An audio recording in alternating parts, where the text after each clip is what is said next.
Greetings, friends. Welcome to the Grit and Equity Talks podcast with Dr. India White. I'm your host. I'm super thrilled to be here with you today. Before we get started, I do want to make some announcements with you. First things first, the Grit and Equity Talks podcast. It will be featured on the X Factor EDU network, hosted by Dr. Matthew Joseph. You can also find it on Spotify. In addition to that, it will be on my social media outlets. You can follow me on Facebook at Miss India White. LinkedIn is the India White. Twitter is Indy Stupid Peach. Instagram is Indy238. Uh, YouTube is India White 123, and TikTok is Dr. India White. I want to encourage you to please check out my website at www.india-white.com for books, blogs, or to schedule me for your event. I also wanted to just let you know of some upcoming events. I'm super grateful. I had a wonderful time uh, working with Imagine Schools in Orlando, Florida, doing a wonderful session on grit with, I think they had about 100 plus principals in attendance. We just talked about grit. So thank you so much to everyone in Imagine Schools for that opportunity. I also wanted to update you guys. I was supposed to see you all at NCTM, the regional conference, but my flight was not able to make it because of the traveling, the weather in Chicago. So best wishes for those that are in the Chicago area. I know there's like a winter storm.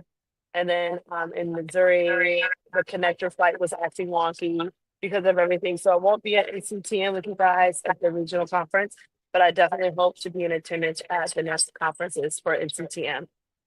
Thank you to everyone at NCTM, all of the leadership for that opportunity. But like I said, I'll be seeing you guys soon. I also wanted to let you guys know I do have a keynote coming up tomorrow as well for the FAM2 conference, the GLA conference. It'll be a virtual platform. I'm super excited. Thank you to everybody for that opportunity. And so now that I've given you guys that announcement, I do also want to just let you know I do have grit sheets available for you where you're able to get different resources. You're trying to build grit with your leaders, whether in education or corporate or whatnot, you can get the grit workbook and so many other resources to help you as you're building grit. We recently launched a grit calendar, so make sure you check that out. You can go to the website, www.india-white to check that out. If you have a little one or whatnot that needs tutoring services, please make sure that you are contacting me at the Grit Academy so we can get you guys established. This podcast, again, is if you are trying to close the achievement gap, but you're having classroom management issues or your students just aren't motivated to do the work, then you could join me and sometimes guests on the Grit and Equity Talks podcast. So speaking of achievement gap, I know recently we just had the NAEP data that was released for the nation. And as a result of the NAEP data, people are now trying to find out how we can all move forward. So this topic today in the Grit and Equity Talks podcast, we'll be talking about how we can move the needle forward. So we'll be moving the needle with grit. And of course, I told you guys, grit is having great resilience in time. I want to talk with you a little bit about how you can do it just in general, my ideas that I would like to share with all principal leaders, teachers, anyone in the community that is connected to helping students to bridge the gap. So first things first, tips for moving forward. I would highly recommend taking that NAEP data and doing data chats. Data chats with teachers, data chats with family, with school district leaders, school building principals, and at their level explaining that NAEP data, which we'll talk about it a little bit today on the show. I would also recommend doing a data wall where you're able to really kind of disaggregate that data and follow through with what's going on with that data. I love helping principal leaders with establishing that and arranging data walls. So I think it's a wonderful tool, and you can reach me later if you want my assistance on that. I would highly recommend doing PBIS incentives, also data center PLCs. I would highly recommend getting together a plan for community and family nights. I can help you arrange all that if you need it later. I would do one-on-one meetings with students, teachers, family members, and then of course learning with where you're able to visit from classroom to classroom to see what's going on, what's working, what's not. So personally, I think that those are some great strategies for you if you're really trying to bridge the gap and you're needing some support. So thanks for letting me share that. And I think that one thing about data is it can be so overwhelming. And I was talking to principals about this yesterday. It could be very daunting, it could cause anxiety, feel like, oh God, this is just one more thing to do. But I think that if you understand how to really chunk down that data and break it down and to use the relevant parts of the data that speaks to you, that's what's going to really help. So for instance, I'm going to pull up the NAEP data for you, and we are going to walk through that, and then we're going to look and see what NAEP has to say, what the Department of Education had to say for how we can move forward with this. So here we have, this is the 2024 NAEP math assessment. I am only for this particular podcast going to really hone in on the math. So they have the math scores, and they're telling you online availability. It was released January 2025. Um, and so this is from the National Center of for Education Statistics, which is wonderful, live data. So as we explore the results and how people did, which if I was in CTM, I would have talked with you guys about this a little bit. I'm going to go down to some slides because these are full, but I'm going to go into the nitty gritty. So here it shows us that um, proficiency levels of students. You can see the year. So we were at 41% proficiency. That's pre-pandemic. And then 2022, we dropped down to 36%. So we definitely had a COVID dip there. And then now we're starting to have gains again for your fourth grade math. So that shows that we're on the right track moving forward. Um, and this is the trend for how our fourth graders did. So Common Talk, basically they're saying we have 39% of fourth graders across the United States that are proficient in mathematics. Again, 39% of all of your fourth grade students that took this NAEP test are proficient in math, that they're at their levels. Okay. I also want to eventually look at eighth grade. Let me scroll down to um, fourth grade a little bit more. These are students and how they scored proficiency wise and any increases or decreases. So you'll see it says Black or whatever, African American, whatnot. They had an increase of 3 points for 75th percentile. There's an increase of 4 points. That's good. Hispanic learners, 3 points increase, 75th percentile, 5 points. White learners, Caucasian learners, 1 point, and the 75th percentile, 2 points. Males, 2 points increase, 75th percentile, 2 points. Females, 2 points average scores, and then 3 points, 75th percentile. Okay. And then they even talk about the regions, who's in the Northeast and who's in the South. South didn't do as good as Northeast. Absenteeism, they talked about that as well.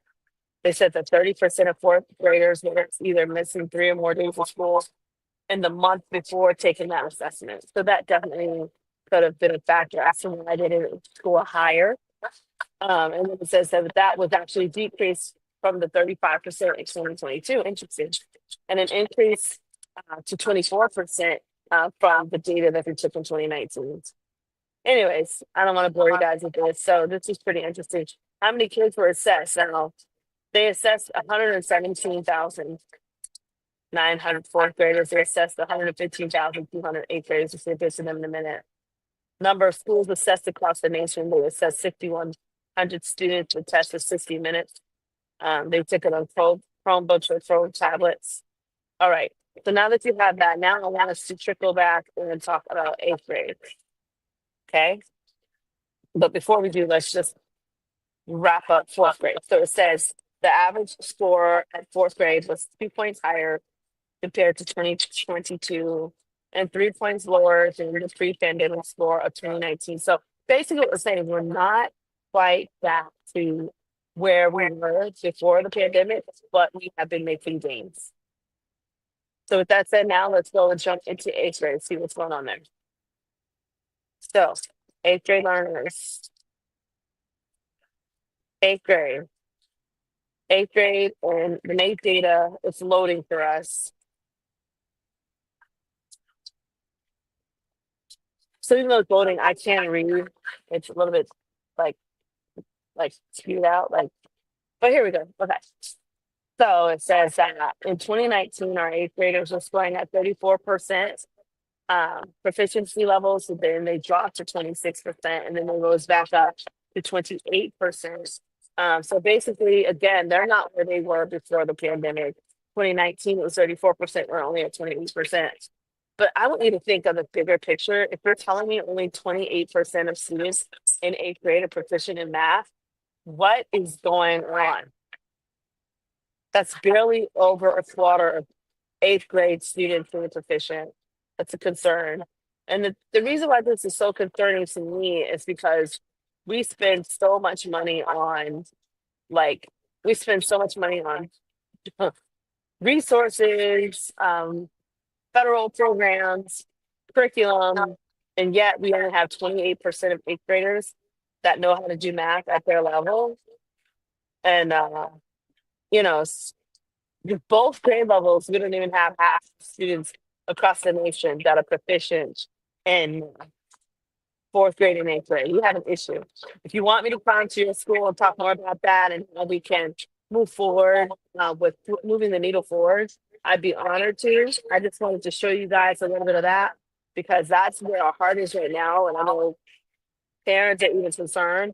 We've been spending money on tutoring projects. We've been hiring people to come in. We've had instructional coaches and staff. We've done so many different federal programs. It was ridiculous how many millions of dollars we spent, but yet we're still not getting those results. Yes, I'm thankful that the needle is beginning to move forward, but still, guys, 28% of eighth graders know how to do math at their level. So it's definitely an area of focus.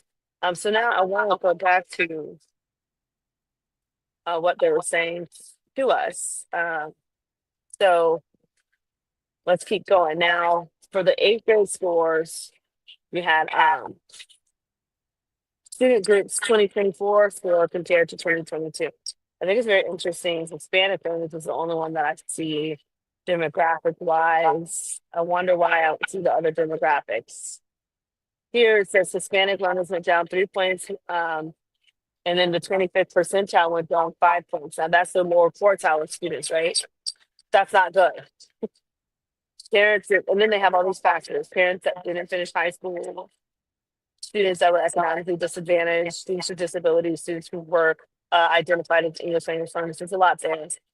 But it's very interesting that I do not see, I'm looking, I do not see data for eighth grade that tells us more than just Hispanic learners. Where is the rest of that data? Anyway, and so here you have 29% of students in eighth grade that reported missing 3 or more days of school before that test, compared to 2022, where it was 32% or 22% in 2019. So students have a lot going on there. But just to conclude what's going on with eighth grade, so in 2024, the average score at eighth grade was not significantly different from 2022, but it was 8 points lower than 2019. So we're just kind of maintaining. Does that make sense? And then it says here, the scores, even though they did not significantly change, it says that they did increase for your higher performing students at the 75th and 90th percentiles, while scores did decrease for your lower performing students at the 10th and 25th percentile. So I think it's very interesting. And I still have that question. Where is the rest of the data? I don't see the demographic data for other, they only have Hispanic learners for us. So I guess maybe they're just still tallying it up, because I just don't see it. So there's the most data for you. So it's basically, you had eighth graders performing at 28%. So 28% of all eighth graders in the United States are on grade level, compared to fourth graders. You have 39% of fourth graders showing that they're proficient. So we have some work to do. And when I was at the training, we were asking questions like, how do we get to that place? Like, why does the data look this way? And of course, we know there's so many different factors. There's economic factors, there's historical factors, so many different things. But all we can continue to do is to move the needle forward, right? So now, with that said, I do want to go to the NAEP, to the actual um, NADB.gov, the part of the people that came up with the NAEP results and were into education. And excuse me, I want to hear what they have to say about how we can move the needle forward. This says 10 takeaways from the newly released 2024 NAEP results. So let's look and see what they have to say. This is the National Assessment Governing Board that's talking to us. I guess it was right with the Department of Education. So it says some important national takeaways. It says U.S. students have not recovered from the devastating impacts on the pandemic, right? It says the national scores are below pre-pandemic levels in all tested grades and subjects.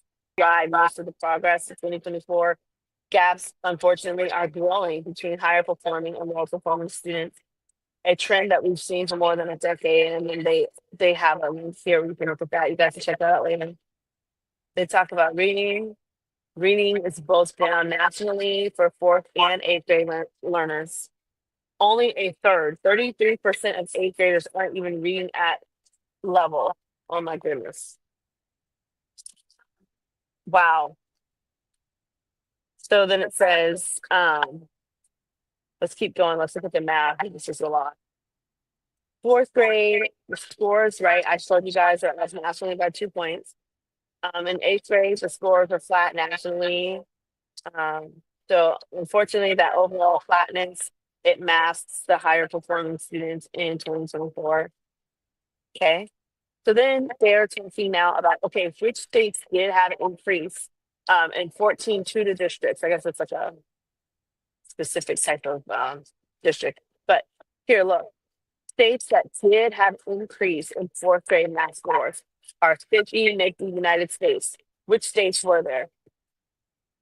You had Alabama, Delaware, District of Columbia, Hawaii, Kentucky, Louisiana, Maryland, Massachusetts, which I know they are so happy about that because they always do stellar work. Mississippi, Nevada, New York, Puerto Rico, Rhode Island, South Carolina, and West Virginia. Those all had increases.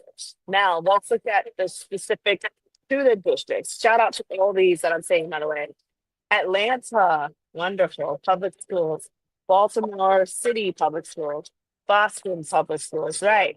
Charlotte, Mecklenburg schools. Clark County, but that was the one in Nevada, not in Georgia. Clark County. DC Public Schools. Detroit Public Schools. Um, Guilford Schools or County Schools in North Carolina. Houston Independent School District in Texas. Los Angeles, yes. LAUSD.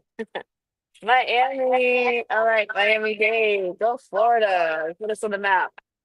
New York City Public Schools, School District of Philadelphia, excuse me, and San Diego San Diego Unified School District in California. Very nice. But look here, it says in the fourth grade reading of all the tutor schools and states, shout out to Atlanta. Look, it says only Atlanta public schools saw significant gains compared to 2022. Fabulous. And then it says important pattern among subgroups. In eighth grade, across both subjects, Hispanic students saw significant declines compared to 2022. In reading, Hispanic learners are down by 5 points, and in math, they're down by 3 points. In math, fourth grade math, Black and Hispanic students and white students all saw average score gains, but this was driven by higher performing students. Lower performers' scores were flat. Bonus takeaway, surpassing pre-pandemic scores. Wow. Only one state, Louisiana, surpassed 2019 fourth grade reading score. And only one state, Alabama, surpassed the fourth grade math score. So shout out to them. Excellent. But that's 1 out of 50 states. So we've got some work to be done, guys. And like I said, I could definitely do a deeper dive into this work with you. If you're wanting me to, I would be honored to, come on your campuses and we can just talk about this kind of stuff to you. This is, they're talking about declining overall performance. And we're just going to break down a little bit more the NAEP. Welcome. My name is Brian Kramer. And I'm Ebony Walton. In this poster session, we will present data for the nation, states, and select districts on how students performed on NAEP, math and reading grades 4 and 8 over the last 30 years, emphasizing the score declines we've seen for lower performing students since 2013.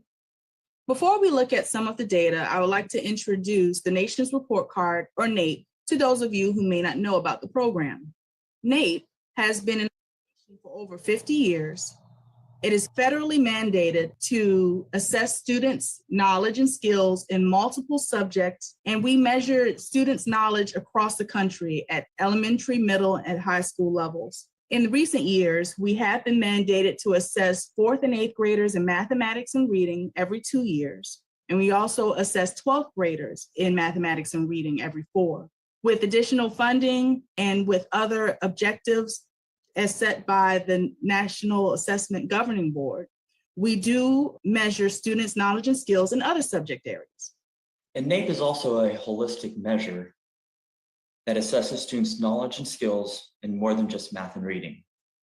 It also assesses students in such things as science, civics, and US history, among other subjects.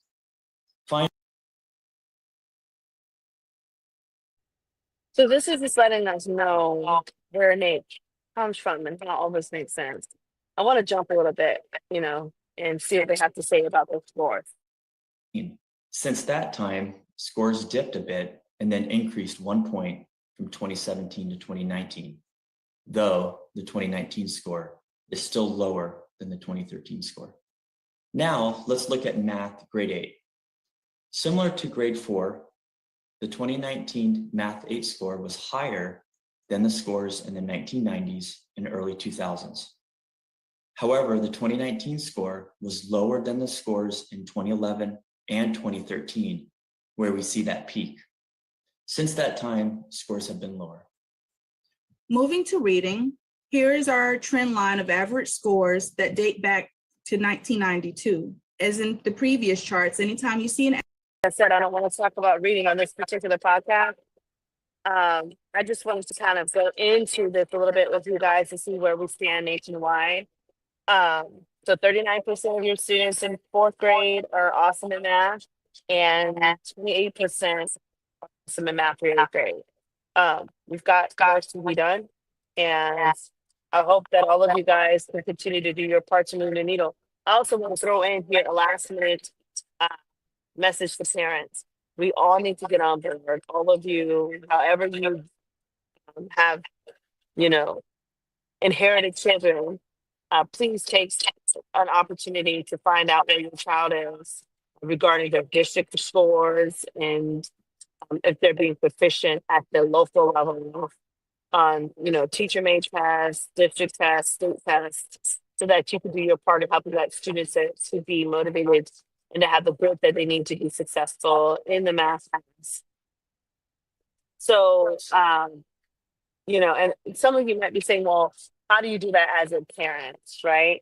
Like, so you show us the NAEP data, but now as a parent, I would recommend you contact your student's math teacher or the district math person and find out what's going on with the school, how you guys stand. I would talk with the math teacher. I would have a parent teacher conference with the students and teachers. And I would ask them, how is your child doing? And where are the areas of focus? And how can you help? Do you need to help them with staying organized? Do you need to help them review? Do you need to hire a tutor? What do you need to do so that your child can show that they are proficient on the level that they are at, at that particular class? So with that said, guys, I know there's a lot of content coming down with the new data, but I think we have to just continue to keep it real and know what's going on in our nation at this time and how we can get on board to help make a positive difference. So thank you so much for joining me today on the Grit and Equity Talks podcast. Again, the Grit and Equity Talks podcast. It's going to be featured on the X Factor Evening Network, hosted by Dr. Matthew Joseph, and it can be found on Spotify. I also want to encourage you to please follow me when you get a chance. Facebook is Miss India White, LinkedIn is The India White, Twitter is English You Can Teach, Instagram is India238, YouTube is India White 123, and TikTok is Dr. India White. Check out my website for books, blogs, or to schedule me for your next speaking or coaching event. That is www.india-white.com. Also, if you're needing some tutoring support, which the scores just came out, I would be honored to support you and to assist with the G.R.I.T Academy. It's an online tutoring and learning opportunity for you. Please check out the G.R.I.T calendars that were just launched, and be excited to put those in your hands so you could be well equipped to prepare your G.R.I.T year. Also, again, this podcast, if you're trying to close the achievement gap with having classroom management issues, or your students just aren't motivated to do the work, then join me on this podcast. And if you're wanting to be a guest, send me an email at india.white.123@gmail.com. So thanks again so much, guys, for joining me on the Grit and Equity Talks podcast. And until next time, stay gritty. See ya.